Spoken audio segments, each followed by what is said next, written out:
So yun no, so kamusta po mga ka-Streetwise? Ako po si Takeru Miyamoto at welcome po sa aking munting channel. So mga kababayan, sa wakas, sumagot na po si Amy Marcos regarding dito sa sinabi ni Sara Duterte na ipapahukay daw po ni Sara yung bangkay ng tatay niya, si Ferdinand Marcos Sr. at itatapon po sa West Philippine Sea.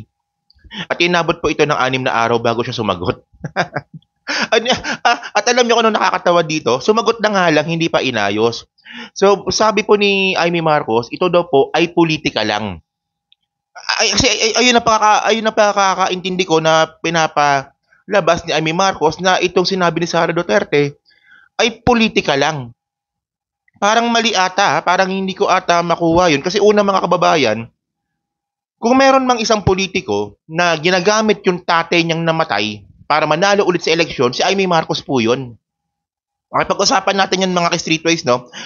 Kasi ito, no? Nanonood po kasi ako ng balita minsan. Minsan sa DZRH, minsan kay Ted Filon. Binabanggit nga po nila doon na kinokontak nila si Amy Marcos nitong mga nakaraang araw pero hindi daw sumasagot. So ngayon, at least ngayon, napaunlakan yung DZBB para interviewin po si Amy Marcos. At kitang-kita natin dito mga kababayan na sa video yung papanood po natin sa inyo na umiwas si Amy Marcos dun po sa tanong si Anthony Palmones ata to, no, kung hindi ako nakakamali, no? At biglang niliko niya yung issue regarding sa bagyo. So parang hindi na ako maingay, panoorin na lang natin to kasi nakakadismaya po ito, no? Kasi dala-dala ni Amy Marcos yung pangalan ng tatay niya palagi. Na kesyo nagmana daw siya sa tatay niya, pares daw sila ng ugali ng tatay niya, yung pagtanaw ng utang ng loob ay natutunan niya raw po sa tatay niya, lahat na lang puro sa tatay niya eh. Tapos nung binastos yung tatay niya ni Sara Duterte, sasabihin ni Amy Marcos, wala, politika lang yan. Tingnan nyo ha, sige, panoorin natin to, sige. Ang pambansang ate. Senator Amy, magandang umaga po sa inyo ma'am. Naimbag na bigat? Yes, naimbag na bigat. Hindi masyadong maganda. At talaga naman, Typhoon Signal number 2 ang Ilocos Norte. Kinakabahan nga kami dahil ang lakas-lakas ng hangin. Wait lang ha. Ito yung unang interview ni Amy Marcos. Simula po nung sinabi ni Sara Duterte yung mga bagay po na yon. So, ito yung pinakauna niyang interview kasi inaabangan ko po talaga ito. Kaya sigurado ako na ito yung unang-unang interview niya. Kaya continue natin. Alam naman ninyo, mas sanay na kami sa hangin dahil nga sa mga windmill, pero labis, grabe, ibang klase to. Oh, nasa may bandang Tumawini daw ngayon yung mata, yung sentro ng Tumawini, yes, Isabela. Andon sa kabila, nasa Isabela, at pinagdadasal namin na dahil nandyan sa gitna yung Cordillera, medyo humupa ng konti yung hangin. Pero ngayon, talagang ang lakas-lakas daw, yun ang balita sa amin. At marami nang na-evacuate, ganun din yung kuryente, talagang pinatay na muna dahil nga nakakapangamba. At ito yung problema natin, pare-pareho. Hindi naman daw ganun kadami yung ulan, pero ang biro na nga namin, palibasa yung Julian, yung nakalipas na 2 linggo, napakalakas. Lahat ng mga palay na tutumba, tumumba na. Kaya wala nang natira. Yun na nga ang malupit. 2 linggo sana, aanihin na eh. Pero yung unang bagyo, yung Julian, nag-U-turn pa, bumalik pa galing Taiwan, nag-enjoy yata sa Ilocos, pambihirang buhay to. Ngayon, dumating naman itong Christine, wala na daw tutumba. Kaya, yun na rin ang mabuti. Wala nang tutumba dahil naitumba na lahat. Paano naman? Correct. Ano ba yan? Di papalakpak na naman lalo yung mga gusto mag-import. Dahil sabi nila, pero wag naman sanang dagdagan pa yung i-importahin natin. Dahil hindi naman din ramdam ng ating mga kababayan. Teka muna, Sen, bago tayo lumawig doon sa mga issue, matagal na namin kayong hinahanap dahil nga sa gusto namin makuha yung reaksyon. Pero nagsalita na kahapon si BP Inday. Sabi niya wala naman kaming away ni Senator Ay. Di ba? So ito so sabi ni Anthony Palmones ata talaga to, no. So sabi nga po ni Anthony Palmones, matagal na po namin kayong hinahanap. So confirm mga kababayan na madami po talagang media company ang hinahanap si Amy Marcos sa loob ng 6 na araw. So at least dito nagpa-interview siya dito. So ito na yung point, no. So ang dami nilang chikahan. So ito yung pinaka-point ng video. Sige, tuloy natin. Wala naman. Pero alam mo naman, sinasabi ko na nga ba, yan lang nga yung sinasabi ko mangyayari. Talaga nagkakahagisan ng dungis. Ayoko sumali sa ganyan. Nakakasakit ng ulo. Talaga naman. Kaya ako nag-independent. Alam ko mauuwi sa ganyan. I knew it was gonna get ugly, but I didn't know it was gonna get ugly this early. Ang aga naman po. Kaya ako, medyo iiwas muna ako sa putikan at magtatrabaho muna. Alam mo ninyo, sa kabila ng lahat ng bagyo, may magandang balita naman. Dahil yung United Nations, ipinangalan yung Pilipinas na most vulnerable. Kaya tayo ang gagawing headquarters. Kita mo? Kita nyo, bigla niya niliko. So, itong interview po na to is, I think, mga 10 minutes interview ata ito. So, after niya sabihin na, hindi, kaya nga ako umiiwas kasi ayoko magkagulo, o di ba? So, bigla niya iniwas kaagad yung usapan. Okay. So ngayon, base sa sinabi ni Amy Marcos, kaya daw po siya naging independent kasi nga ayaw niya raw pong magbatuhan ng putik.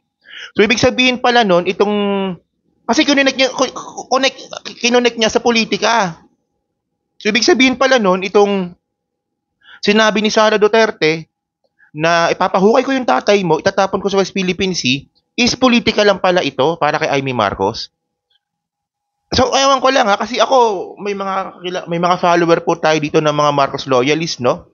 Pero, ewan ko lang, pero bakit parang, ito yung point Itong ibang mga Marcos loyalist na nakikilala natin, sila yung nasaktan.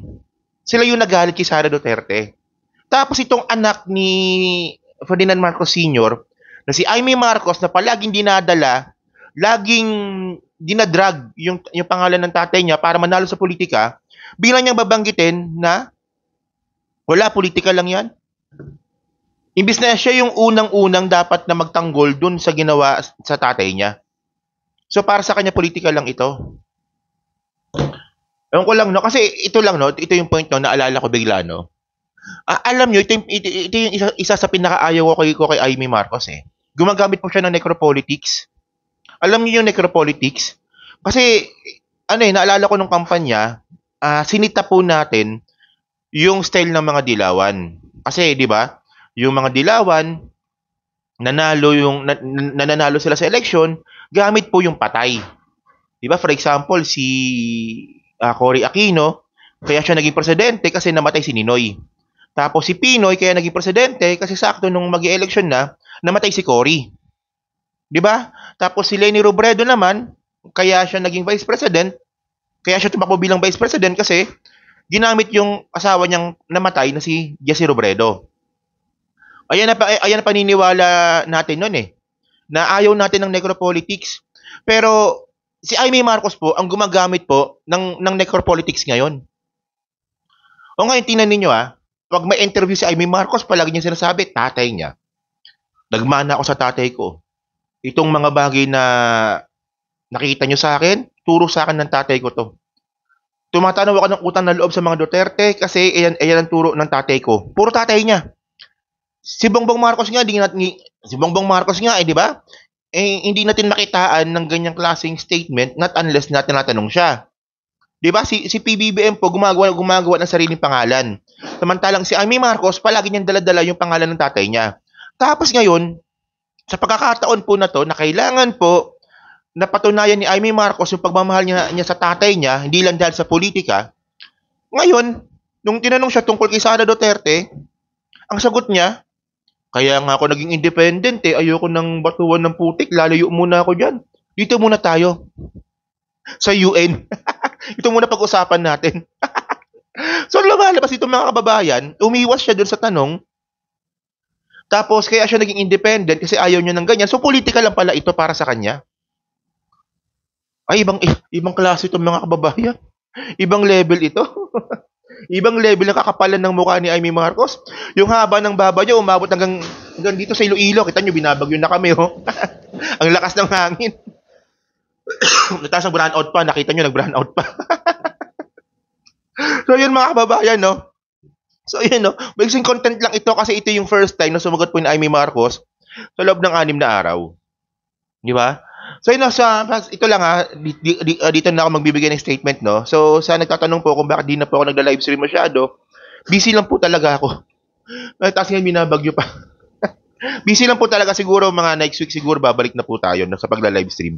So thank you mga kababayan. So dyan po sa Team Replay, ano nga po masasabi nyo nga po dito, the statement po ni Amy Marcos, ito yung unang-unang interview niya from 6 days kung kailan nga po sinabi ni Sara Duterte yung mga bagay po na yon. So kayo ba, agree ba kayo dito sa sinabi ni Amy Marcos na ito ay politika lang? Putang na binastos na yung tatay mo, sasabihin mo politika lang ito? Kaya ako naging independent kasi ayoko ng ganyan? Dinamay ka na nga eh. Independent ka na nga, dinamay ka pa. Ang labo talaga nito, no? Labo talaga. Ako. So yun, so dyan po sa Team Replay, syempre, pa-comment lang po sa baba, yung comment po ninyo, at syempre, pa-like, pa-subscribe, at kung di naman kalabisan, pa-share na po ng video po na to.